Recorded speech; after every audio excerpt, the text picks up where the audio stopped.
And here we go momentarily.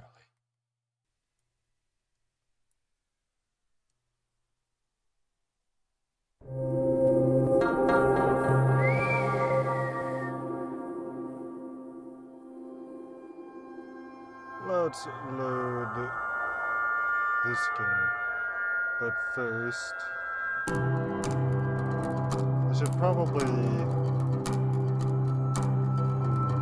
something. Oh, that's already turned on. Good. Okay.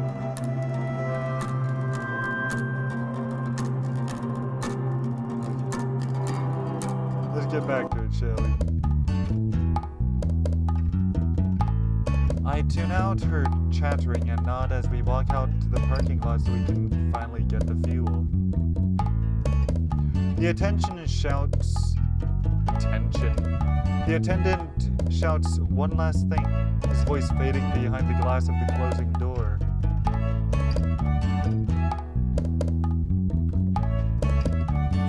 Hold up.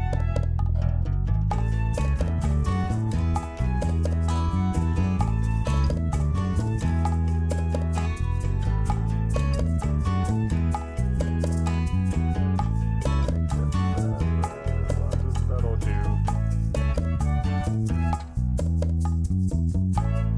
Good luck on your trip! Ah. Desert people are weird.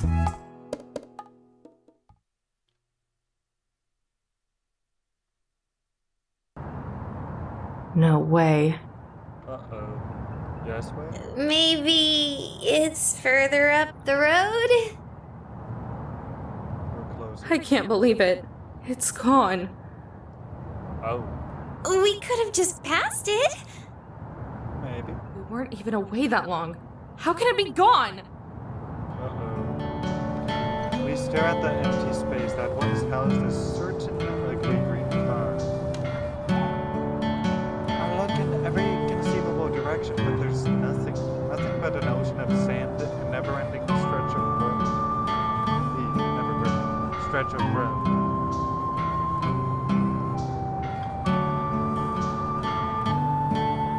Let's see the problem.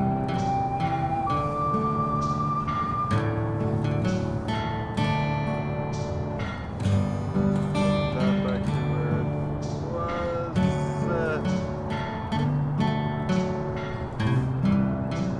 And just a moment.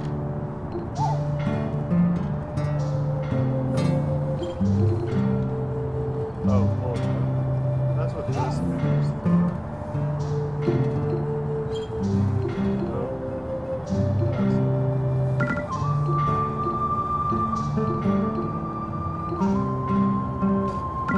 Ah.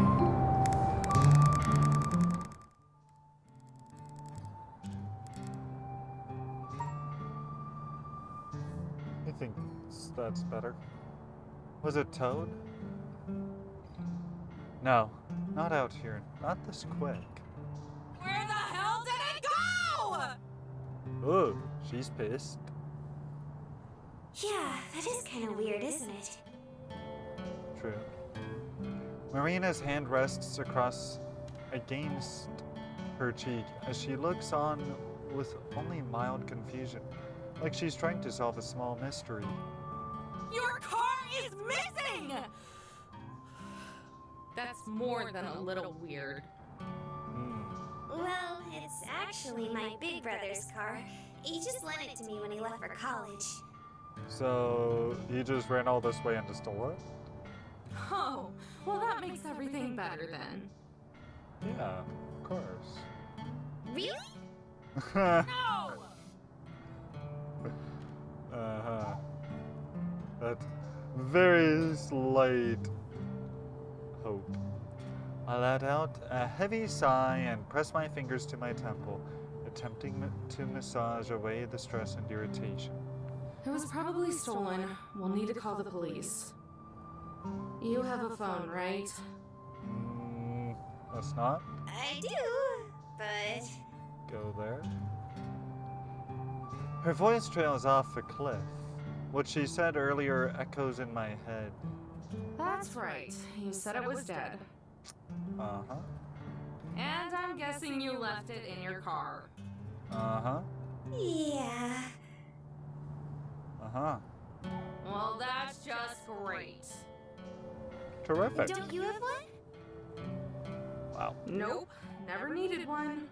That's what my dad thought once. Never needed one. Yeah. Afraid no one would call you? Not quite. Actually, that would be one of my cousins, too. I shield my eyes and look up at the dry sky. Its color has shifted to a glowing orange as sunset begins to settle over the distant valley peaks. It's going to get dark pretty soon. Don't worry, Amber. I would call you. If only her phone wasn't dead. Of course. I can't just leave her. Even if she did have her phone, it would take forever before anyone could get out here. She'd go from burning up in the heat to freezing out in the cold within a few hours.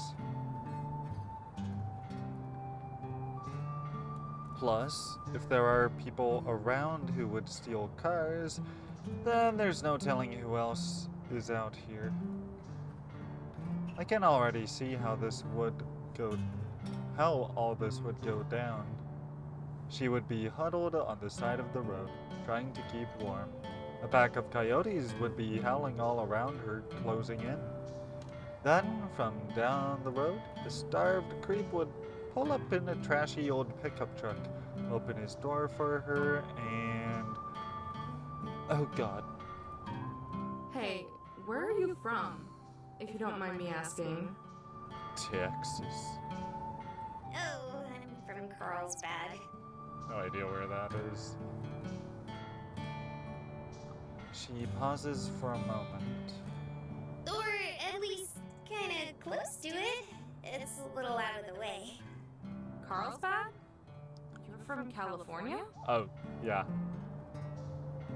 I wasn't even close with my guess. No, silly. Carlsbad, New Mexico. Oh, apparently neither is she.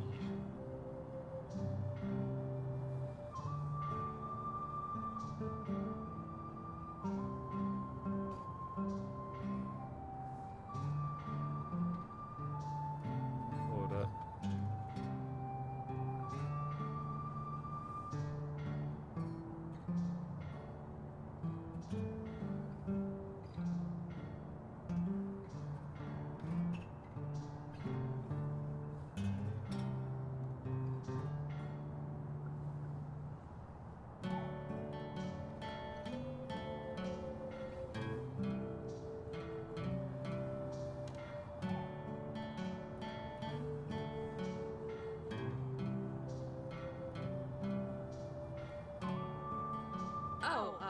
Right.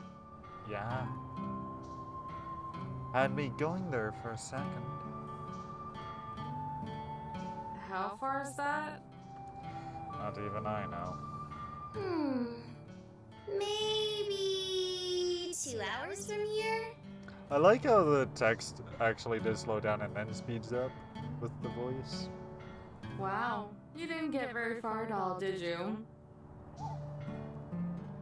Not at all. Marina lowers her head in shame. I never really seem to. Though I'm not really one to talk. I've been on the road less than a day. Would have gone farther if traffic on the I-40 wasn't such a pain in the butt. Or if I didn't pick up Marina. Hey, listen. You don't live too far away. If you want, I can probably give you a lift back home. I prepped myself for an explosion of thankful energy and excitement. But there isn't one. Instead, she continues to stare at the ground, her eyes now balled up in a fist as she fidgets ever so slightly. Something wrong? She shifts her gaze from the ground and looks me straight in the eyes, drawing a deep, long breath. Remember the treasure we were talking about at the store? Yeah? I know it's a lot to ask, and you've already helped me out so much already. True. But do you think you could take me to the first place the treasure is? Ooh. Huh? She wants to keep going? Even after this entire disaster? The treasure! Could you take me to the first? I heard you the first time. It's Snappy. just... You don't even know if this thing is real, but you've dropped everything to go look for it.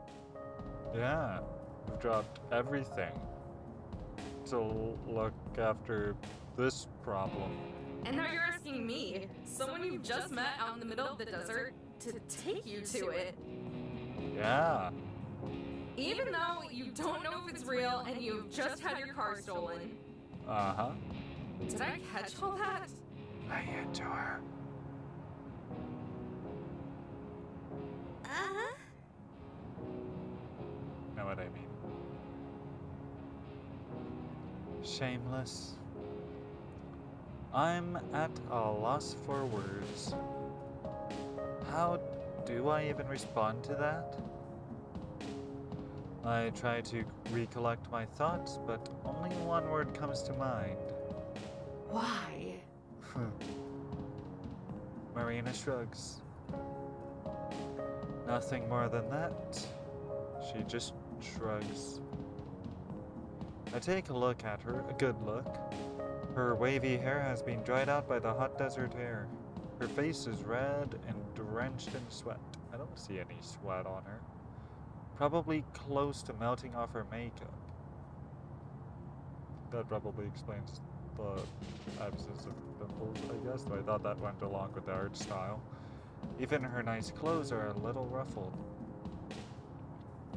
But despite all that, this cute, peppy girl wants to keep pressing on. Even when most people would have just called it quits after the car broke down, not call. Even out here all by herself. For all I know, she could be some weirdo out to mug me, and this is all some elaborate scheme. But she wants my help. My help. It's been a while since anyone has needed that. It's like an honor. Do I deserve that? Probably not. But she's still asking. Why should I say no? I don't have to be in California for another few weeks. And isn't that why I'm taking this trip? To see the sights for him?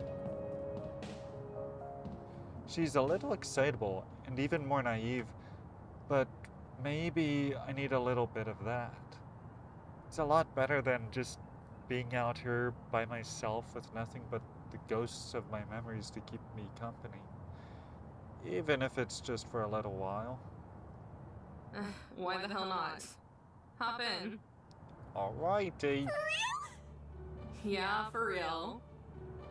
But only until the first location. After that... The breath is forced out of me by the sharp impact of Marina tackling my stomach.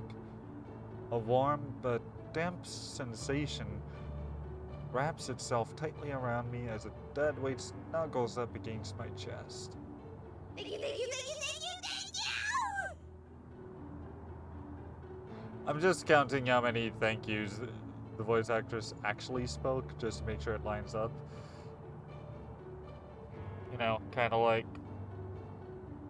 how Breaking Bad Saul Goodman says no 7 times, and Better Call Saul Goodman shouts no 6 times. So same tone and everything, but he comes up one no short in the prequel. What are you doing? I'm hugging you, silly. Because that's what friends are for. My cheeks grow warmer with each passing second. I try to wiggle my way out, but she stays latched on, her grip getting tighter and tighter. Marina, please. You're all sweaty. Sorry. I'm just super happy. She unlatches herself, letting me clear my throat and recollect myself. Anyway, let's get inside. I'm burning up out here. We clamber back into the motorhome, leaving the dry hellishness behind. I turn the ignition and let the AC blast away the RV's stuffiness, letting out breaths of sweet relief. Marina and I collapse back into our seats. Alright, so where's the first piece of the treasure? I've gotta say, one thing about that reminds me of The Lord of the Rings Return of the King, where it's suggested that Frodo and Samwise were coded homosexuals, as Kotaku tried to argue. Problem with their argument is, in today's society, sure, one man kissing another man on the forehead would be seen as gay. Anyone who is remotely familiar, even just by only a shred, with the Lord of the Rings would understand, no, they were just deeply platonic. May not be the case here with Amber and Marina, but there's definitely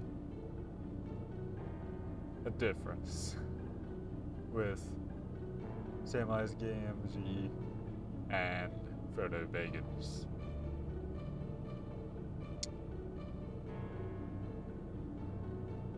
Okay. Well... You have no idea, do you? That's not true! The news said a part of it was somewhere here in New Mexico. Probably. Oh, she knows vaguely where it is. I'm not surprised at all. Should have seen this coming. You have the journal? Yeah? She hands the cheap paperback book to me. The cover feels like it could fall apart at the turn of a page. The whole thing is fitting of its rustic design. Treasures of the Desert, A Miner's Journey, from the memoirs of Peter Noel. I slide my thumb across the edges and flip through the pages. Thick forewords and passages commenting on the journal's historical significance skip past my eyes, most long enough to be their own book. Finally, a photocopied picture of one of the original entries appears, preserving the faded cursive lettering, the entire thing printed on the next page over. Cresting brown stains and wrinkles engraved the photo. Some of the writing has been scratched out too, like someone made mistakes and couldn't erase them. I hate to admit it, but for something that's probably a sham, the thing looks pretty authentic.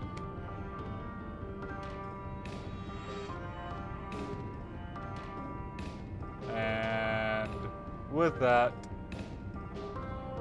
this is where I'm saving. Well, that's not what I meant. Okay.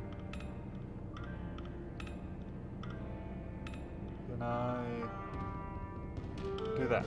Yes.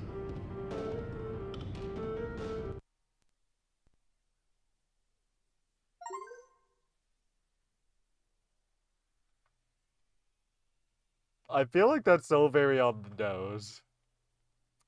60 minutes playtime. 69. Well, on that disappointment, thank you for watching. Let's keep it on the highway. This has been J to the B to the J to the blaze. Wishing you God's blessing. Live long and prosper. Don't have a good night. Have a great night. I'm tuning out. Boopity, boppity. Bye. Ka-dunk. Like a wizard, hey, subscribing for the first time.